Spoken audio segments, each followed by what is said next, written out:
అందరికీ శుభోదయం. మనము 2025 సంవత్సరం నుండి 2026 సంవత్సరంలోకి అడుగు పెట్టబోతున్నాం. మరి మనం ఈ సంవత్సరం మొత్తాన్ని ఒకసారి సింహావలోకనం చేసుకోవాలి. ఏం పనులు చేయకూడని పనులు ఏం చేసినాం? చేయవలసిన పనులు ఏవి చేయకుండా బద్ధకంతోనో, సోమరితనంతోనో, వీలుగాకనో ఆగినాము. ఆర్థికంగా మనం ఎట్లా ప్లాన్ చేసుకున్నాము? మరి ఈ సంవత్సరం అంతా మనం ఎంత టైం వృధా చేసినాం? ఎంత మనీ వృధా చేసినాం? ఇట్లాంటి విషయాలన్నీ మనం ఒకసారి సింహావలోకనము చేసుకోవాలి. తర్వాత రాబోయే సంవత్సరంలో మన దినచర్య ఎట్లా ఉండాలి అనేది కూడా మనం కొంత ఆలోచించుకొని ప్లాన్ చేసుకోవాలి. దీనివల్ల ఏమవుతుంది అని అంటే ఒక యుతంగా జీవించడం అనేది మనకు అలవాటవుతుంది. మనం ఒక 10 విషయాలను ఇప్పుడు చర్చించుకుందాం. చిన్న చిన్న విషయాలే, కాకపోతే మనకు రోజువారీ జీవితంలో చాలా ఉపయోగపడతాయి. ఆల్రెడీ కొందరు ఇదివరకే ఇట్లా చేస్తూనే ఉండవచ్చు. ఎవరైనా చెయ్యని వాళ్ళు ఉంటే వాళ్ళు కూడా కాస్త తమకు తాము ఆలోచించుకుంటారని ఈ 10 విషయాలు చెప్దామని అనుకుంటున్నా. ఒకటేంటంటే పనులు ఎప్పుడూ వాయిదా వేసుకోవద్దు. అవి చిన్నవి కానియండి, పెద్దవి కానియండి, మామూలు సాధారణమైన ఇంట్లో పనులు కానియండి, బయట చేయాల్సిన పెద్ద పనులైనా కానియండి. ఇది స్త్రీలు, పురుషులు ఎవరికైనా వర్తిస్తుంది. ఎప్పుడు పనులను వాయిదా వేసుకోవద్దు. మన పెద్దవాళ్ళు ఏం చెప్పిండ్రు? రేపటి పని ఈ రోజే చేయి, ఈ రోజటి పని ఇప్పుడే చేయి అని కదా చెప్పిండ్రు. వాళ్ళు ఎంత అనుభవంతో చెప్పిండ్రండి ఆ మాట. అది నిజం. పనులు వాయిదా వేసుకోవడం వల్ల మనకు ఒక్కటేసారి పనులన్నీ ఒక కుప్పగా మారిపోయి గందరగోళంలో పడిపోతాం మనకు మనమే. చిన్న చిన్న పనులైనా, పెద్ద పనులైనా. ముఖ్యంగా ఇంట్లో గృహిణులకైతే, స్కూలుకు వెళ్ళే పిల్లలు ఉన్న వాళ్ళైతే ప్రొద్దున టిఫిన్ ఏం చెయ్యాలి, కూర ఏం వండాలి, పిల్లలకు లంచ్ బాక్స్లో ఏం పెట్టాలి అనేది ఆలోచించి పెట్టుకుంటే ప్రొద్దున కంగారు పడడం అనేది ఉండదు. పిల్లల లంచ్ బాక్సులు రాత్రే కడిగి పెట్టుకుంటే ప్రొద్దున కాస్త పని తగ్గుతుంది.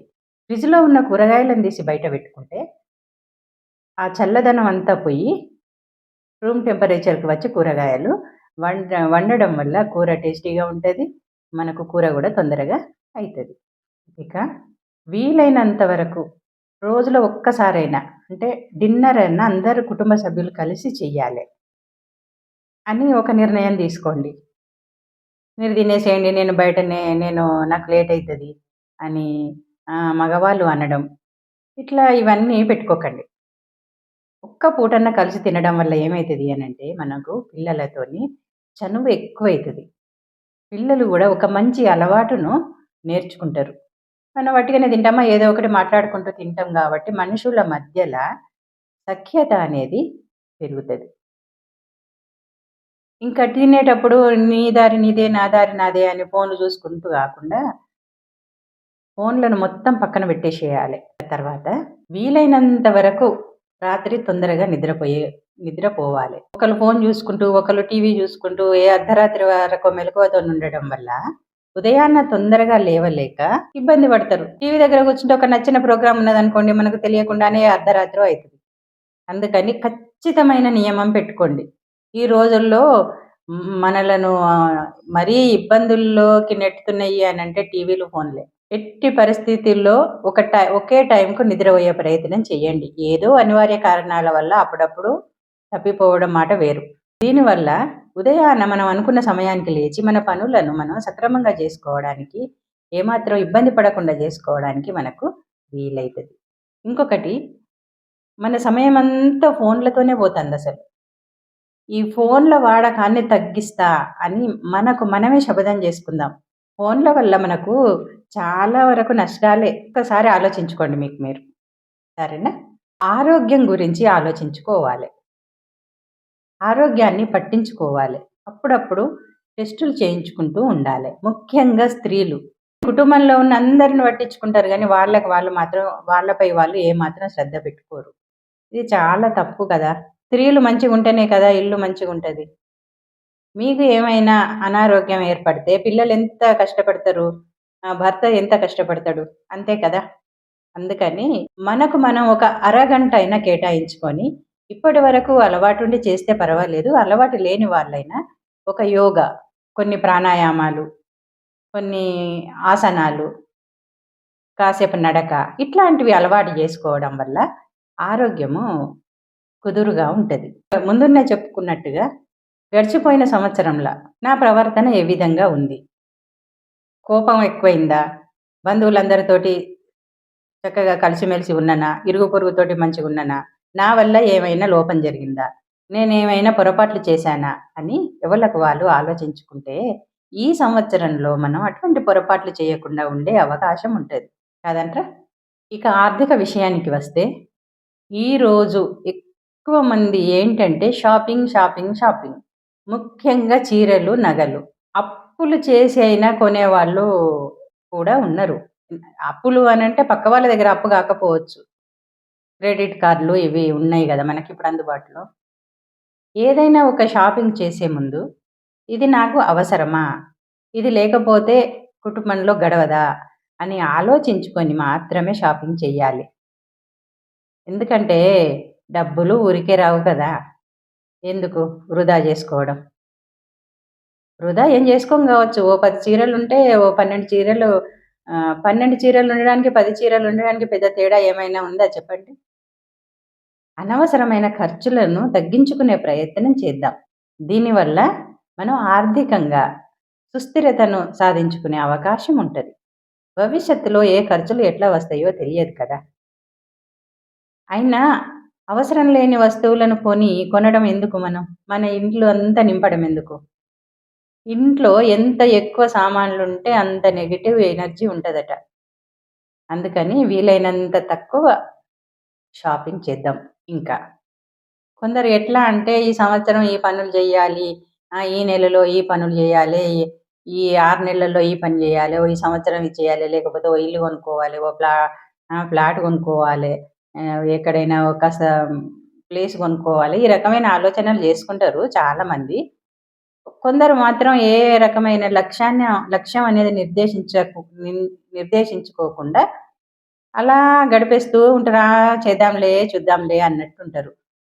ఈ రకమైన అలవాటుంటే కాస్త పక్కన బెట్టి, ఏదో ఒక మీకు ఉన్న ఆర్థిక వెసులుబాటుకు తగినట్లుగా ఏదో ఒక ప్లాన్ జేసుకొని, కొంత స్థిరాస్తులు కానీ, లేకపోతే ఇంకేదైనా బంగారం లాంటివి ఏమైనా గానీ కొనుక్కుందామని ప్లాన్ జేసుకోండి. దీనివల్ల ఏమైతది అనంటే, మనం వృధా ఖర్చులు పెట్టకుండా ఉంటాం. తప్పకుండా ఒక చిన్న లక్ష్యం నిర్దేశించుకోండి. ఒకటి పెద్ద లక్ష్యాన్ని నిర్దేశించుకోండి. దానికి అనుగుణంగా మీ ఆర్థిక వనరులను ప్లాన్ చేసుకోండి. దీనివల్ల మీరు అనుకున్నది సాధించే అవకాశము ఉంటది. కాదంటే ఇంకా కొంచెం ఎక్కువ కష్టపడి ఇంకా కొంత మీ సంపాదనను పెంచుకోవాలి అనే ఆలోచనైనా మీకు వస్తది. అందుకని ఒక లక్ష్యాన్ని మీరు నిర్దేశించుకోవాలి. ఇంకా ముఖ్యంగా స్త్రీలైనా, ముఖ్యంగా పురుషులైనా కుటుంబంతోని మేమెంత సమయం గడుపుతున్నాము అని బాగా ఆలోచించుకోవాలి. ఇంకా జీవిత భాగస్వామి మాటను ఎంతవరకు విన్నాము పోయిన సంవత్సరం అని ఒకరి ఈ విషయం ఇద్దరు ఆలోచించుకోవాలి. ఆలోచించుకొని రాబోయే సంవత్సరంలో ఎట్లా మనం మన అలవాటును ఎట్లా మార్చుకుంటే మన కుటుంబంలో ఇప్పటికంటే ఇంకా సంతోషంగా, ఇంకా ఎంతో ఆనందంగా గడుపుతాము అని మనం ఆలోచించుకొని, ఆ విధంగా మనలను మనం మార్చుకునే ప్రయత్నం చెయ్యాలి. సాధ్యమైనంత వరకు కుటుంబంతోటి, పిల్లలతోటి, బంధువులతోటి, ఇరుగు పొరుగుతోటి మనం సఖ్యతగా కలిసిమెలిసి ఉండే విధంగా మన అలవాట్లను, మన ఆలోచన విధానాన్ని మార్చుకోవాలి. మన ప్రవర్తనను మార్చుకోవాలి. దీనివల్ల మనకే తెలియని ఒక ప్రశాంతత అనేది మన జీవితంలో ప్రవేశిస్తది. మీరింకా కావాలంటే చూడండి. ఇంకొక అతి ముఖ్యమైన విషయం ఏంటిది అనంటే, ఒక 6 నెలల నుండి గాని, ఒక సంవత్సరం నుండి గాని వాడని వస్తువులు ఏవైనా ఉన్నట్టయితే ఇంట్లో, ఎప్పుడేం అవసరం వస్తదో, ఎప్పుడన్నా ఉపయోగపడతదో ఏమో అని చాలా మందిమి మనము వస్తువులను తీసేయడానికి ధైర్యం రాక అట్లనే ఉంచుకుంటాం. ఇంటి నిండా చెత్త పేరుకపోతది. అందుకని మనం మన ఇంట్లో ఉన్న వస్తువులను జూషి, ఇవి ఒక సంవత్సరం నుంచి వాడలేదు. ఇక ముందు గూడా వాడతామనే నమ్మకం లేదు. అట్లాంటి వాటిని తీసేయాలి.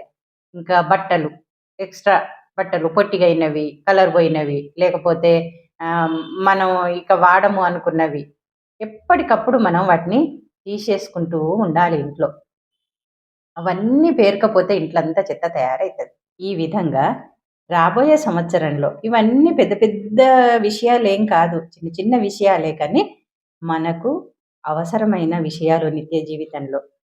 కొంత ఎవలకు వాళ్ళు సోమరితనం, బద్ధకం, నిర్లక్ష్యం, లేకపోతే నిర్లిప్తత, ఇట్లాంటి భావాలున్నా కానీ వాటన్నిటిని పక్కన పెట్టేసి ఎంతో ఉత్సాహంగా, ఉల్లాసంగా, ఎంతో చైతన్యవంతంగా, ఎంతో ఆనందంగా వచ్చే సంవత్సరం అందరూ గడపాలని, గడుపుతామని మీరందరూ నిర్ణయం తీసుకోవాలని నేనైతే కోరుకుంటున్నా.